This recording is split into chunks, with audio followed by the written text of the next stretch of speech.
La bună vedere!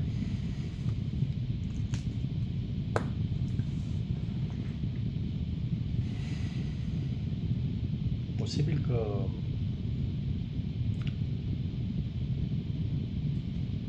măsura unei vieți bine trăite nu este cât de des ai evita disconfortul, presiunea sau schimbarea, ci eleganța cu care ai naviga printre ele.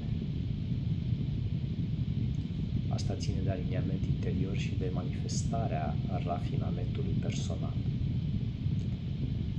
Deci a spune că cineva nu s-a confruntat cu nici măcar o fracțiune de rezistență în viață nu dovedește altceva decât că nu a fost definit de nimic.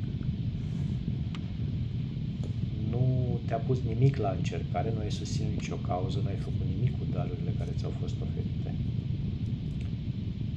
Știu că pare absolut cel mai grav lucru din lume să fii dezaprobat, însă, de fapt, cel mai rău lucru este să te paralizezi singur sub pretextul că ai putea fi în stare să eviți orice divergență. Meritul nu este dacă ai trăit sau nu ceva care te-a pus la grea încercare, ci dacă ai avut curajul să înfrunți acele greutăți. Asta contează, asta definește cine ești.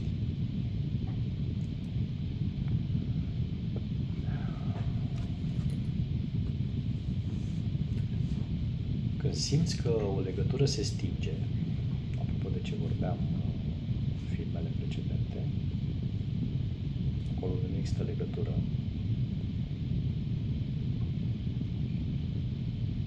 atunci trebuie să ne amintim să nu conducem destinul altei ființe umane. Atunci trebuie să ne amintim că nu putem să presupunem că visul pe care l-am avut pentru acea persoană este același cu cel pe care l-are ea pentru sine. Complicată viața mea, așa? Nu e deloc complicat, este complexă și de aceea trebuie înțelepciune și atenție pentru noi înșine și simultan pentru cei din jur. Să iubești cu adevărat, necondiționat în sensul în care contează cu adevărat să iubești pe cineva, înseamnă să-i permiți să-și conducă propriul destin. Înseamnă să-i respecti calea pe care a pornit și capacitatea de a alege cum vrea să-și petreacă timpul și viața.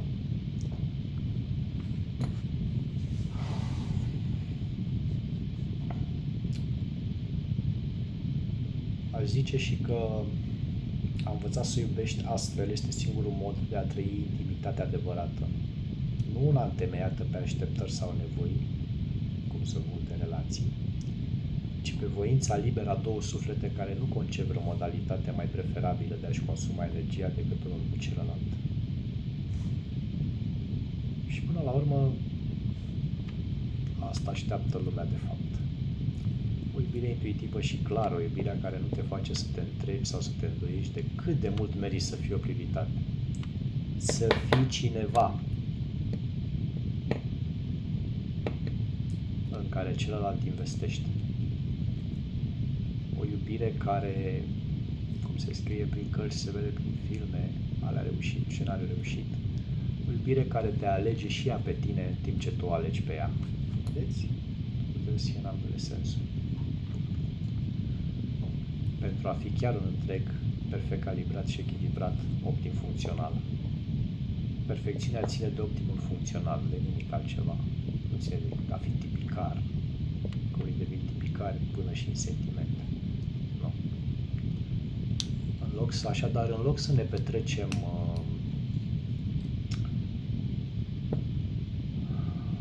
să zic eu, mult timp încercând să examinăm sinele conceptual, să ieșim din propria minte și a contact cu viața. Să facem măcar un singur lucru astfel decât l-am făcut până acum. Să avem grijă de noi în cele mai liniștite și mai intime moduri, ca să fiu foarte clar. Ideea pe care o avem despre noi se va reformula pe măsură ce ne oferim dovezi solide, incontestabile și chiar consecvente că suntem altfel față de cum am crezut că suntem.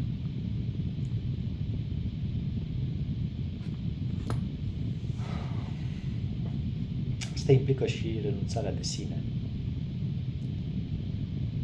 Să renunțăm la noi înșine nu este întotdeauna un lucru rău. Ideea este, aș spune, să nu renunțăm la anumite versiuni ale persoanei noastre. Mai mult, ideea, cred că, e să lăsăm unele părți din noi să se dezintegreze în flăcările transformării. Ești un pic poetic. Aș zice și că, mai profund, suntem meniți să evoluăm pe măsură ce ne sunt prezentate noi dovezi și experiențe, pe măsură ce ne adaptăm la idei noi, rezolvăm aspecte existențiale noi, dobândim abilități noi, ni se deschid perspective noi, iar asta se întâmplă tot timpul, în continuu, cu o precizie de ceas. Mai mult, cu aia care chiar a inventat și susține ceasul. Atât cât reprezintă ce reprezintă. Și vedem astfel mai mult din lume așa cum este cu adevărat. Trebuie să rămânem un personaj static în propria noastră viață.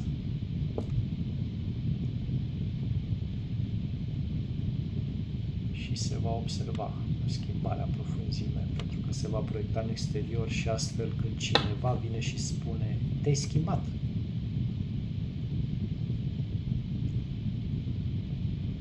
Replica necesară care ar trebui dată ar fi dar tu cum de nu ai făcut-o?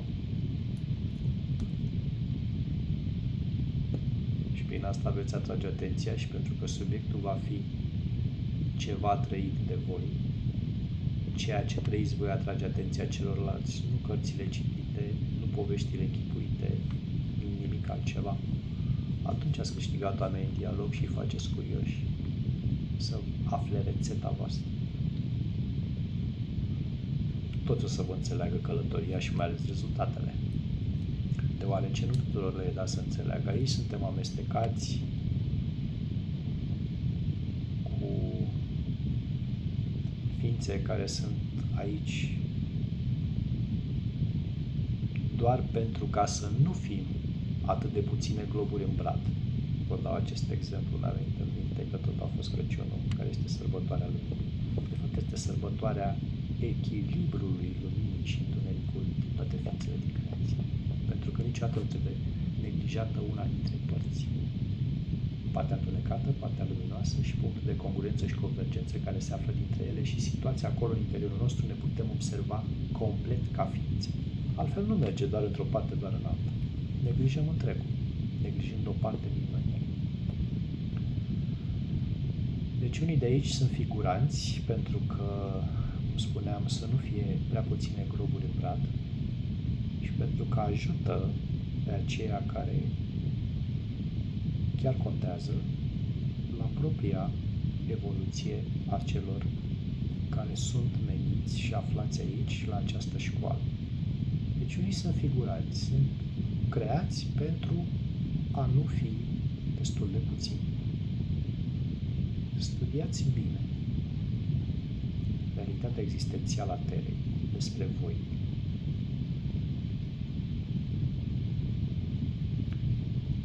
Și pe aceștia din categoria, cum i-am numit eu, figuranți, ca la filme, piese, teatre, opere, operete, sunt aceia care fac ca filmul să nu fie doar cu actorii principali și alții din roluri secundare, ci și cu mulți care se adaugă.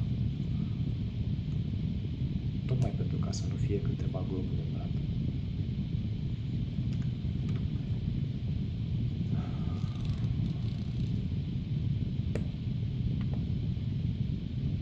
Natura celor care sunt aici, la școală, amestecați printre figuranți, va face să iasă în evidență blocajul altora, fortăreața în care s-au baricadat,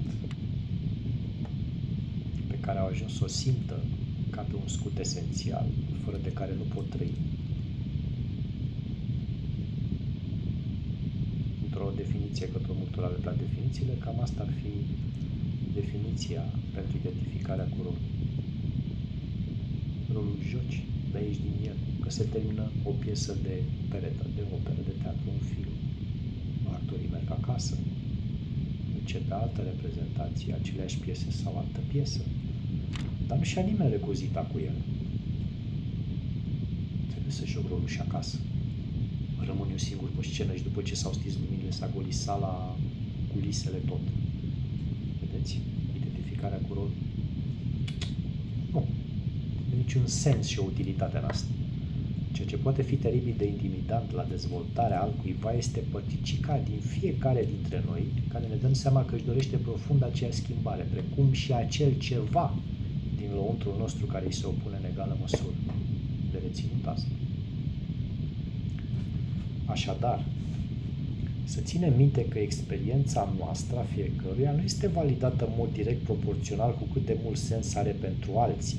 Nici vorbă. Chiar dacă fiecare este singurul om din lume care știe unde merge, este mai mult decât suficient ca să ajungi acolo.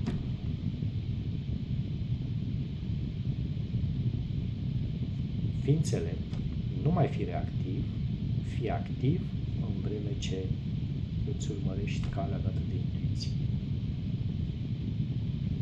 De-aia viața, omule, se parcurge în interior și se trăiește în afară. Ieși din roluri atunci când le-ai jucat, din experiențe și lasă recuzita lucrurile sau persoanele care nu te mai servesc pe calea lor. Pentru că suntem aici să mergem singuri pe calea noastră, intersectând și cu alții în rolurile lor.